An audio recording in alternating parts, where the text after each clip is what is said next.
नजर, हाँ तेरी एक नजर जिस पर पड़ जाए, तेरी एक नजर जिस पे पड़ जाए, फिर कभी उसे न रोने न दिया हो। ऐसा क्या काम किया हमने तेरा, जो मेरा हाथ तुमने थाम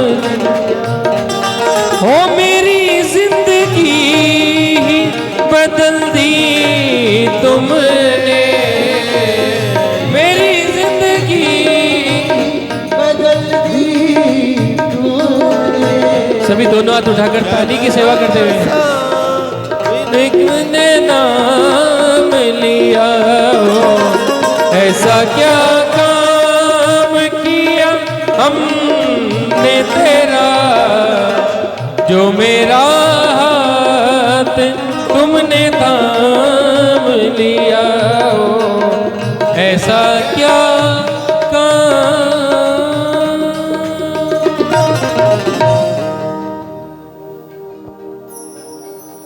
आप जरा सा भगवान का नाम लो, भगवान तो आपके पीछे पीछे हैं। जहां भक्त मेरा पग धरे, तहां धरूं मैं हाथ, पीछे पीछे मैं फिरूं, कभी न छोड़ूं साथ। मैं तो भगवान कहते हैं मैं तो भक्त के पीछे पीछे दौड़ता हूं, मैं कभी साथ नहीं छोड़ता। समाज में अगर आपकी पूजा हो रही है तो वो आपकी पूजा नहीं हो रही, वो भगवान के नाम की पूजा हो रही है, क्योंकि आप भगवान के भक्त हो। लोग आपके सामने हाथ जोड़ते हैं, इसलिए हाथ जोड़ते हैं क्योंकि आपने भगवान की पूजा की है, भगवान की गाथा गाई। कभी भी ये अभिमान मत करना कि लोग मेरे सामने हाथ जोड़ रहे हैं, लोग मेरी ही पूजा कर रहे हैं। ये तो भगवान हमारे शीश पर है, इसलिए भगवान की पूजा हो रही है। लेकिन व्यक्ति अपनी समझ लेता है। एक शोभा यात्रा निकल रही थी, शोभा यात्रा में एक बग्गी लगी हुई थी, उस पर राम जी की फोटो रखी हुई थी। अचानक से एक घोड़े की तबीयत खराब हो गई, तो घोड़े को रोक दिया गया, बग्गी को रोक दिया गया, तो एक गधे को लगा दिया। गधा चलता रहा बाजार में, उस बग्गी में लगा हुआ। लोग हाथ जोड़ रहे थे राम जी को, गधे को लगा कि मेरे सामने हाथ जोड़ रहे हैं। जिस चौराहे से निकले, जिस बाजार से निकले, वहां पर लोग हाथ जोड़ने लगे, पुष्प चढ़ाने लगे। हर जगह से निकलते जा रहे हैं। और जब शोभा यात्रा पूरी हुई तो गधे को 2 डंडे मारकर छोड़ दिया गया। गधे को लगा ओहो मेरी तो आज बहुत पूजा हुई, चलो मैं कल भी इसी प्रकार बाजार से निकलूंगा। और बाजार से जो निकला, किसी ने प्रणाम नहीं किया। जहां भी जाए 2 डंडे मिल जाए, जहां भी जाए 2 डंडे मिल जाए।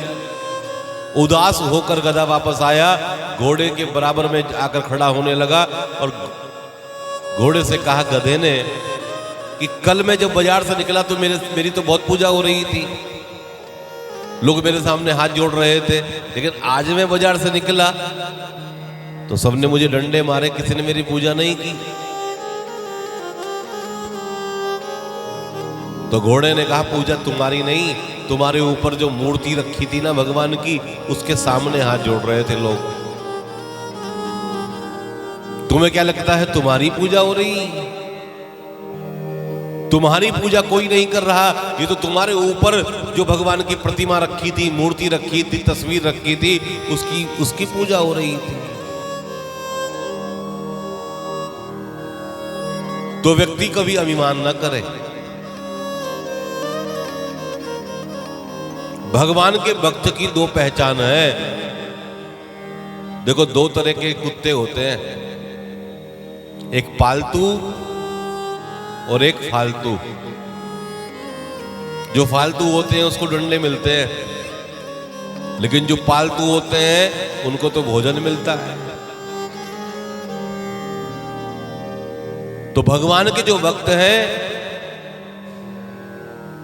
भगवान उनका पालन पोषण करते हैं, लेकिन जो भगवान के भक्त नहीं है ना, वो फालतू हैं।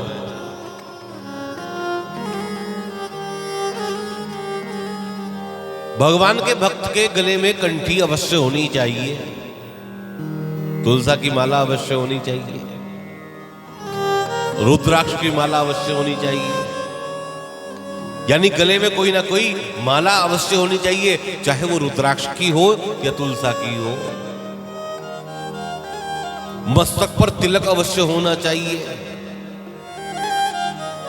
ये तो मोहर है।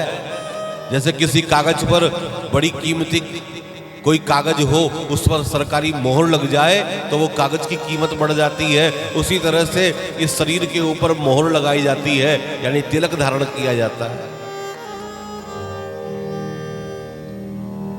मस्तक पर तिलक हो, गले में कंठी हो, तो भगवान कहते हैं ये मेरी पहचान है कि ये मेरा भक्त है।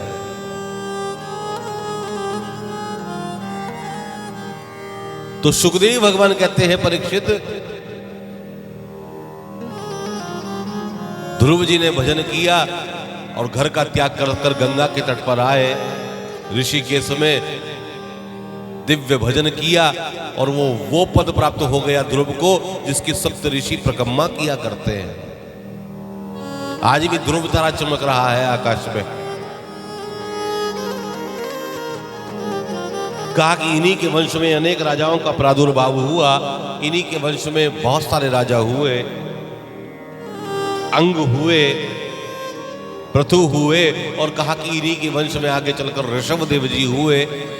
ऋषभ देव जी के 100 पुत्र हुए, जिनमें से 81 कर्मकांडी हो गए, 9 योगेश्वर हो गए, और ऋषभ देव जी के सबसे बड़े पुत्र जिनका नाम पड़ा भरत, वो चक्रवर्ती सम्राट बने।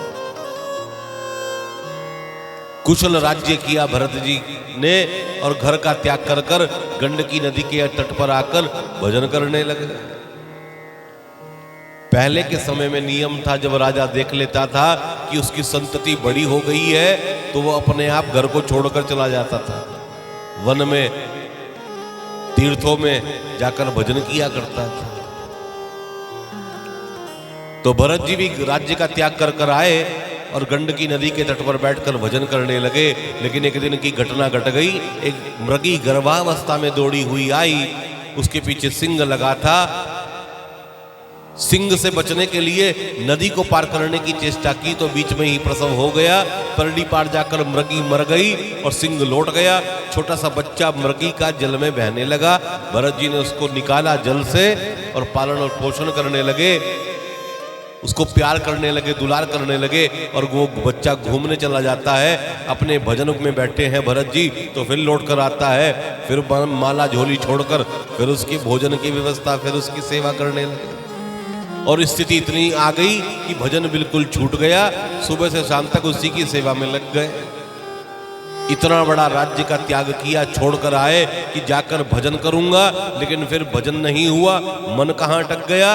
मन मृग शावक में अटक गया।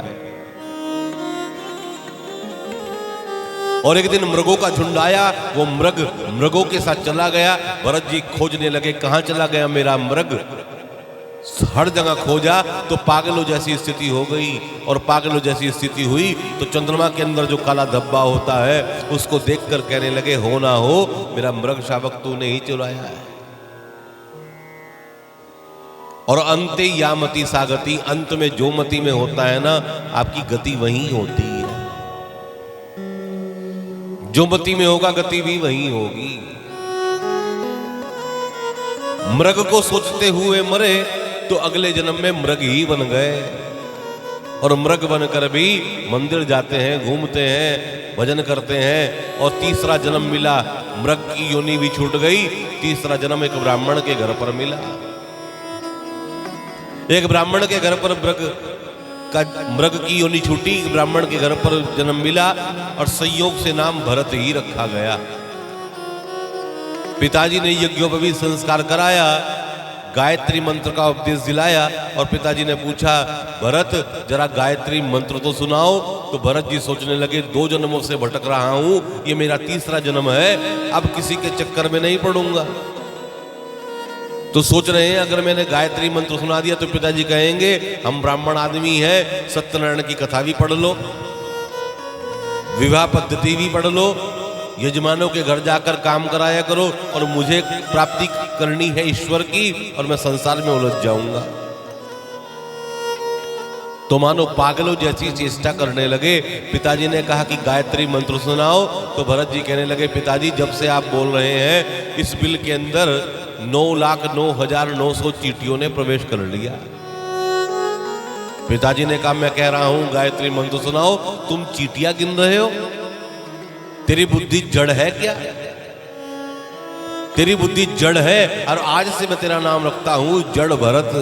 नाम पड़ गया जड़ भरत। समय बीता, पिताजी का देहांत हो गया। 10 भाई हैं, 10वें नंबर के ये हैं, काम कुछ करते नहीं, भगवान का भजन करते हैं। अब भाइयों को तो कोई दिक्कत नहीं हुई, लेकिन भाभियों को दिक्कत होने लगी। ये रोटियां तोड़ता रहता है घर में पड़ा हुआ। भाइयों ने कहा ये मंद बुद्धि है, इसको क्या काम दे? कहा कि भोजन तो अधिक करता है, कहा इसको खेतों पर लगा दो। तो जो उनके खेत थे खेतों पर बैठा दिया। कहा कि भाई तुम केवल इतना ध्यान करना कि हमारे खेत में कोई पशु प्रवेश न कर जाए, डंडा लेकर बैठ जाओ, भोजन हम कराते रहेंगे तुम्हें। भाई काम पर चले गए, गाय आई और गाय प्रवेश करने लगी, डंडा उठाकर मारना चाहते हैं। फिर रुक गए भरत जी। सोचा मेरी ना तो मेरी गाय है और ना मेरा खेत है, नारायण की गाय है, नारायण का खेत है, मैं बीच में डंडा क्यों मारूं? गाय ने पूरी फसल को नष्ट कर दिया। संध्या के समय भाई आए, भाइयों ने कहा तू अंधा है क्या, निकल जा हमारे घर से। भरत जी निकल गए, एक बार भी ये नहीं कहा कि मेरा हिस्सा कहां है। हष्ट पुष्ट शरीर है, तभी एक डाकू को नरबलि देनी थी, तो भरत जी को पकड़कर ले गए। महाकाली के सामने गर्दन जो झुकाई, खड़ग निकालकर मारना चाहता है तो महाकाली प्रकट हो गई। जयंती मंगला काली भद्रकाली कपालिनी दुर्गा क्षमा शिवा दात्री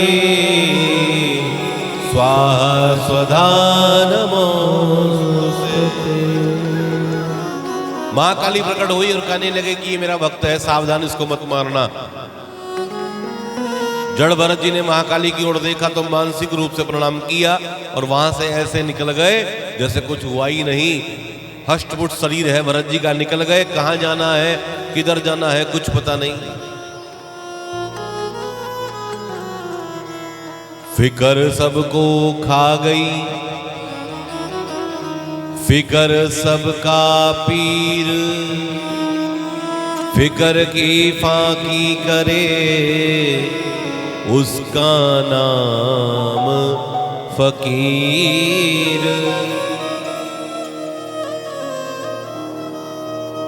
जा रहे हैं तभी सामने से सिंधु से सोवीर देश का राजा रघुगण पालकी में सवार होकर कपिल देव के आश्रम में जा रहा था ज्ञान प्राप्त करने के लिए।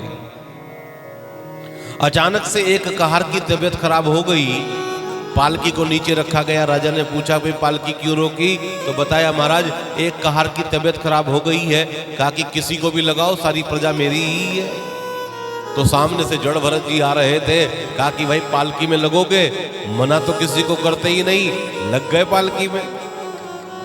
अब भरत जी का नियम है 2-4 कदम देख कर चलते हैं, कोई चींटी कोई जीव मेरे पांव के नीचे आकर न मर जाए। पालकी उठाकर चल रहे हैं, सबसे आगे लगे हुए हैं, तभी सामने से एक चींटी आई। उसको बचाने के चक्कर में छलांग जो मारी, पालकी हिली, राजा का सिर पालकी में लगा, धड़ाम से आवाज हुई। राजा ने कहा रे भाई संभल कर चलो, कैसे चलते हो? कहा कि महाराज हम तो ठीक चल रहे हैं, ये जो अगला भक्त है ये छलांग मारता है। कहा कि इसको बताओ मैं राजा रघुगण हूं, मैं दंड देता हूं। बताया भाई संभल कर चलो, राजा का सिर फूट गया। कहा कि ठीक है। फिर चले, फिर चींटी आई, फिर उसको बचाया, फिर पालकी हिल गई, फिर राजा का सिर लगा, और ये क्रिया 2 से 3 बार हो गई। राजा को क्रोध आया, राजा बाहर उतरा। राजा ने उतर कर देखा भरत जी को, बड़ा हष्ट पुष्ट शरीर है, तो व्यंग करने लगा। राजा कि लगता है तू कमजोर है, लगता है कि तूने भोजन नहीं किया, लगता है कि तुझसे बोझ उठाया नहीं जा रहा। और भरत जी सोचने लगे कि अगर आज भी ना तू बोला तो ये विख्यात हो जाएगा कि भरत को जिसने कंधे पर उठाया वो राजा भी पतित हो गया। तो आज पहली बार मुंह खोल रहे हैं। राजा ने कहा कि कौन है तू? तो भरत जी ने कहा राजन, यही तो प्रश्न है कि मैं कौन हूं। जिस दिन व्यक्ति को यह पता चल गया कि मैं कौन हूं, सारा झंझट ही खत्म हो जाएगा।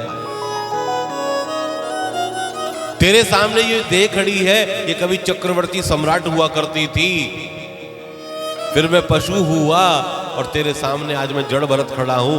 बता वो राजा सत्य है कि वो पशु सत्य है, या तेरे सामने जो देह खड़ी है ये सत्य है? कहा कि तीनों सत्य हैं, क्योंकि शरीर तो नाशवान है, एक दिन मरना ही है। बहुत सारी ज्ञान की बातें करी, चरणों में गिरा रघुगण। कहा कि महाराज आप कहीं ब्राह्मण तो नहीं? कहा कि हाँ ब्राह्मण हूं। कहा कि मैं किसी से नहीं डरता, केवल ब्राह्मण के श्राप से डरता हूं। कहा कि ऐसा खतरनाक ब्राह्मण नहीं हूं मैं जो तुझे श्राप दे दूंगा। कहा कि आपने जो ज्ञान दिया प्रभु जरा उसका विस्तार कर दीजिए। कहा कि सुख और दुख क्या है? कहा कि सुख है मन के अनुकूल जो काम हो गया उसको सुख कहते हैं, और मन के विपरीत जो काम हो गया उसको दुख कहते हैं। मन अलग है और आत्मा अलग है। आत्मा तो केवल दृष्टा है, देखती है। हमारे मन के हिसाब से जो काम होता है उसी में सुख मिलता है, और हमारे मन के विपरीत जो काम होता है उसमें हमें दुख मिलता है।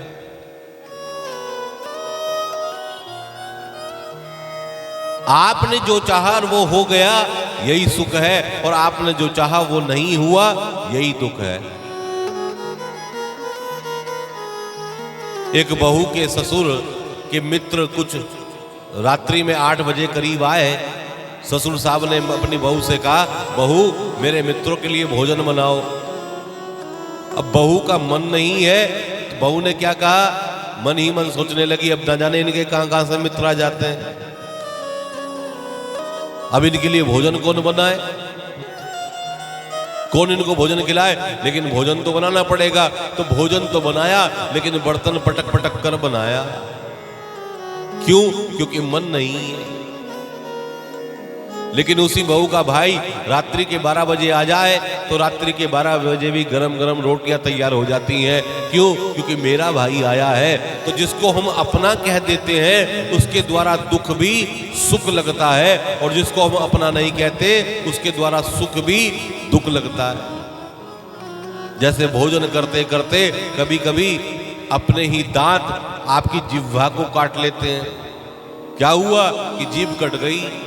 अब कोई प्रवचन करे कि भाई इन दांतों को बाहर निकाल दो, मुंह से हथौड़ा लेकर निकाल दो, ये तुम्हारी जिह्वा को काटते रहते हैं।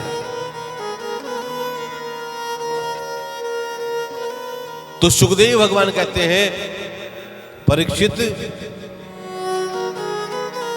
दिव्य ज्ञान दिया जड़ भरत जी ने, लेकिन रघुगण ने कहा प्रभु आप कह रहे हैं आत्मा अलग है और ये शरीर अलग है, तो शरीर को चोट लगती है तो आत्मा को भी तो दुख होता है। नीचे अग्नि जली हो, अग्नि के ऊपर पात्र रखा हो, पात्र में दूध हो, दूध में चावल हो, तो चावल गल जाते हैं, अग्नि के प्रभाव से उसके ताप से खीर बन जाती है।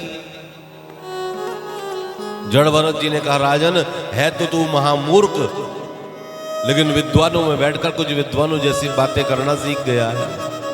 नीचे अग्नि जली हो, पात्र रखा हो, पात्र में दूध हो, दूध में चावल की जगह अगर पत्थर हो तब भी क्या, तब भी खीर बनती है क्या? जैसे पत्थर नहीं गलते उसी तरह से आत्मा भी पिघलती नहीं। आत्मा तो केवल कपड़े बदलती है, जैसे शरीर बदलती है, जैसे हम कपड़े बदलते हैं उसी तरह से आत्मा भी शरीर बदल लेती है। आत्मा कभी नहीं मरती। दिव्य ज्ञान दिया, चरणों में गिर गया, प्रभु मेरी आपने आंखें खोल दी। भागवत का मुख्य जो संकीर्तन है वो है ओम नमो भगवते वासुदेवाय।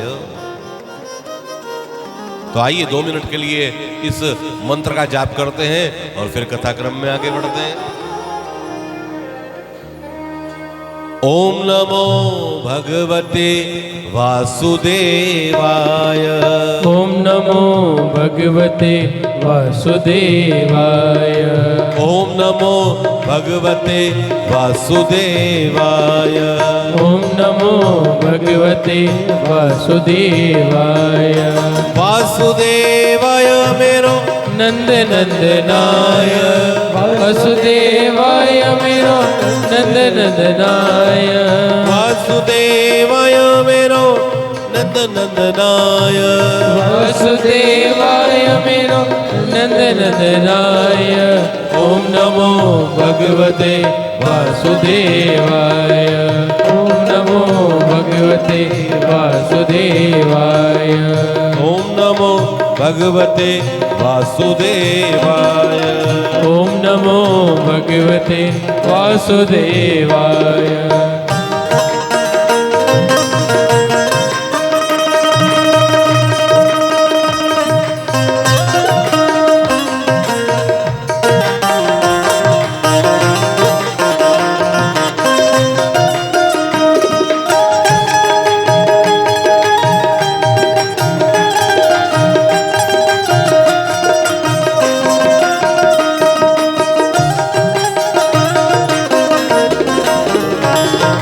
वासुदेवाय मेरो नंद नंदनाय। हे वासुदेवाय मेरो नंद नंदनाय।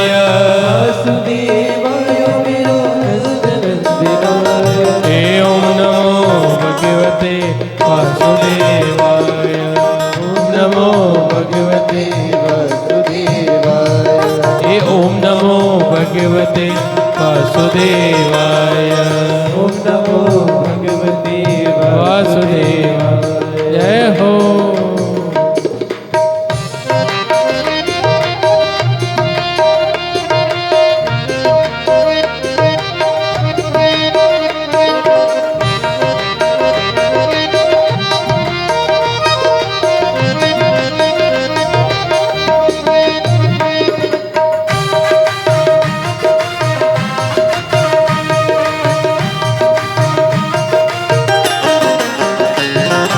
वासुदेवाय मेरो नंद नंदनाय। वासुदेवाय मेरो नंद नंदनाय। हे वासुदेवाय मेरो नंद नंदनाय। वासुदेवाय मेरो नंद नंदनाय। ओम नमो भगवते वासुदेवाय। ओम नमो भगवते वासुदेवाय। हरे ओम नमो भगवते वासुदेवाय। ओम नमो भगवते वासुदेवाय।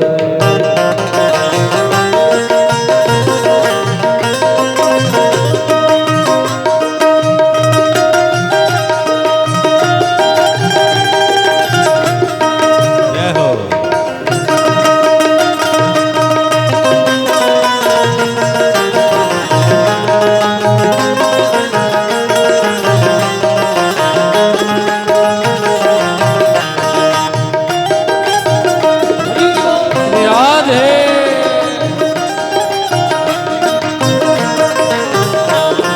वासुदेवाय मेरो नंद नंदनाय। हे वासुदेवाय मेरो नंद नंदनाय।